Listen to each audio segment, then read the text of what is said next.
I didn't want to have this conversation. Yeah, you thought you could run. You thought you could run. Nah, this is happening today, bro. All right, so there's talks now. Now let's get into our speculation king bag, right? Let's do it. Because something is happening here. Something is happening here. I can't ignore the things I've seen. My mind says no, bro. We're not sidestepping these moments. Eddie Hearn is now talking about making the Bivol Beterbiev fight or Beterbiev fight, right?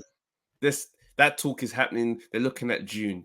We know Bivol wants that. We know Beterbiev wants that. Now, in the background of this conversation, Buatsi was a name that was being mentioned as a potential opponent for this fight. So we don't know what's going on that front. We do know we're starting to see Buatsi make random pop-up appearances over there on BT Sport, looking very comfortable on that side.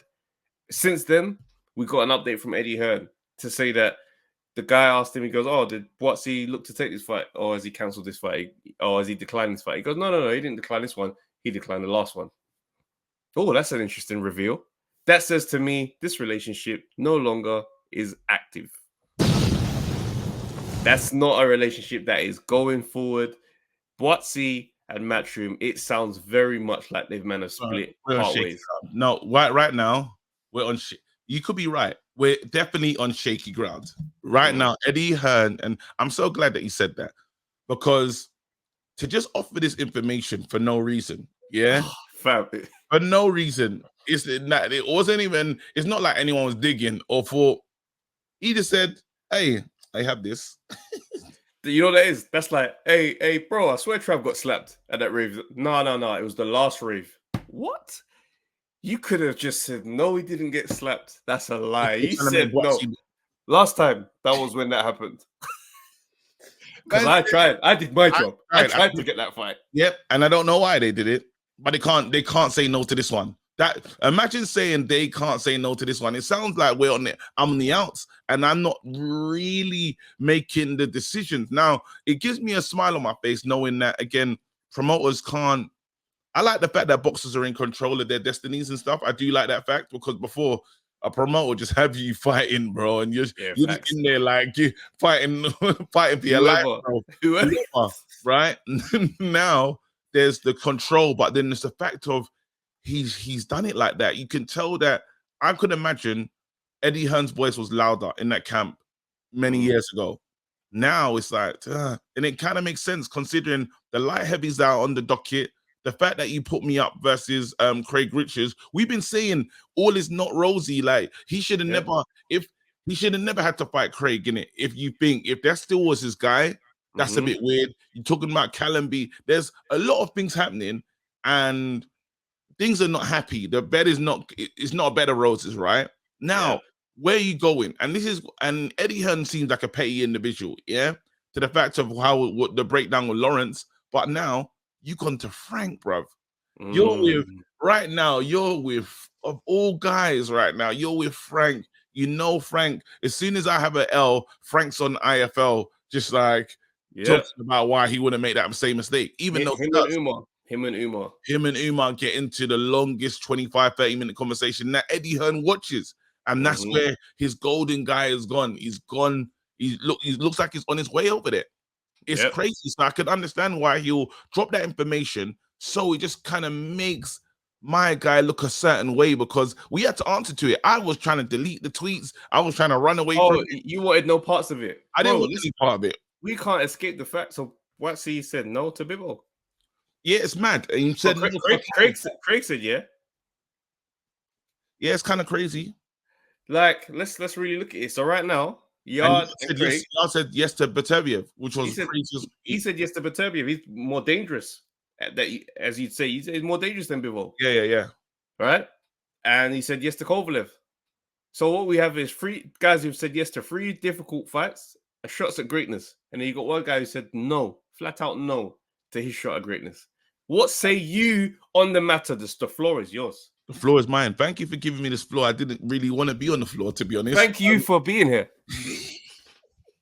Now, but then again, it's crazy because I don't want to talk to man's bravery. I don't want to talk to the concept of bravery, because even if these guys took a shot at greatness, They haven't won. So they realize that maybe it's like that drink. Grouch, stop. It's not ready yet. And they just they kept this thing. They kept this thing in there. You know how it goes. It's not this premium beer right now is not ready to be drank by anyone. So what he's saying is, let the sauce be perfectly brewed. And he's saying, let me be perfectly brewed, because while I don't want people to say, he tried and he didn't make it, I want to be ready. Now, as a concept of what I'm trying to say, it would work if I was fighting in between and getting ready for these moments. But I keep having bumps in the road. And now I've had so many bumps in the road that the supplier, the maker, the manufacturer is like, I don't really know about you. And the manufacturer in Eddie Hearn ain't allowing me to really brew like this. So now I'm over here with Frank and them, man. And Frank doesn't brew nothing. Ask Dubois, ask Gamal, ask, not Gamal, ask, who's that heavy? Look, you already seen his roster. He would just throw them in. He throws them in, them, man. So listen, Buatsi, message to you, bro. Be ready, because I'm telling you right now, you're going to get arranged. That fight will be arranged. That fight will be booked. You're fighting everyone from now. The protection that you've been having, that golden goose protection that you've had, like in terms of making sure perfect matchmaking, that's gone in a sense of. So you think this is good for Buatsi? Sink or swim. I don't like him being there. I'm not gonna lie. I hope he stays. I hope they can work it out, because it's just, again, for the because of the kind of guy that he is. And I don't know. I can't tell you a lot of Frank Warren fighters, bar Fury, that have big profile. Even look what we're looking at with Joe Joyce. Joe Joyce should be all over the scene, and his name should be making, like, he's like a top heavyweight at the moment, and he's not. Right now, I'm not hearing about him. It's just kind of faded into the background, and I don't know what goes on at Queensbury, bro.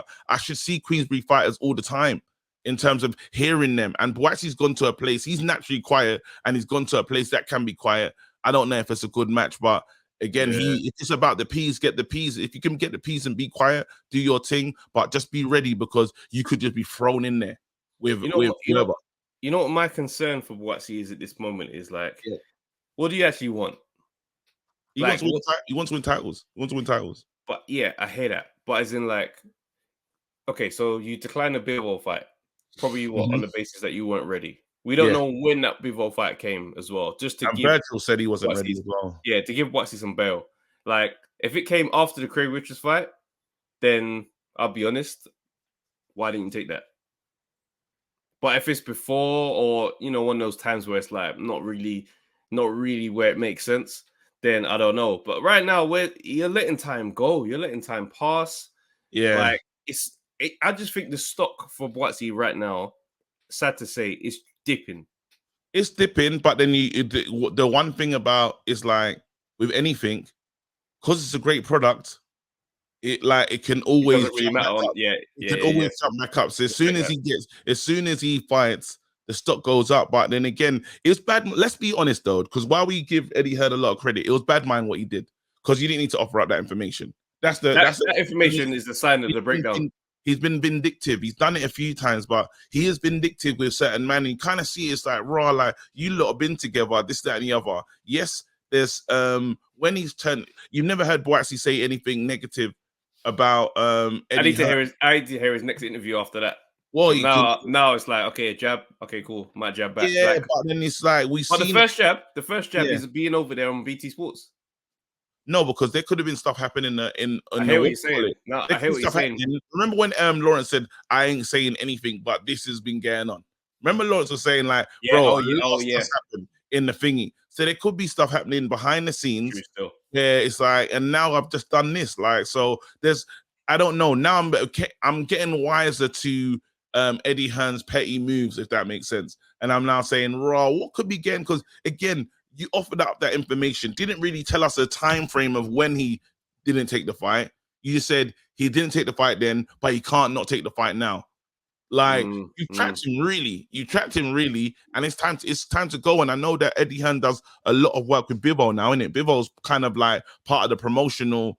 So it goes. It's clear, really. It's kind of clear, what's going on. So, and that's why you can offer up certain man, and Bivol's in your camp, like, you're happy with him. right? You can make the Kirby thing. And Callum Is, Smith is there floating. I might not need Craig on the burner. And don't forget how Dillian White was treated when he had the two heavyweights. When he had AJ Thingy, Dillian always looked stressed on the sidelines. Just saying. It's a take though. Time will tell as we see what that does. But more times, as we speculate, as we've been told by Lawrence's brother, big up Henry as well. Sometimes you men are right. Yeah. Listen.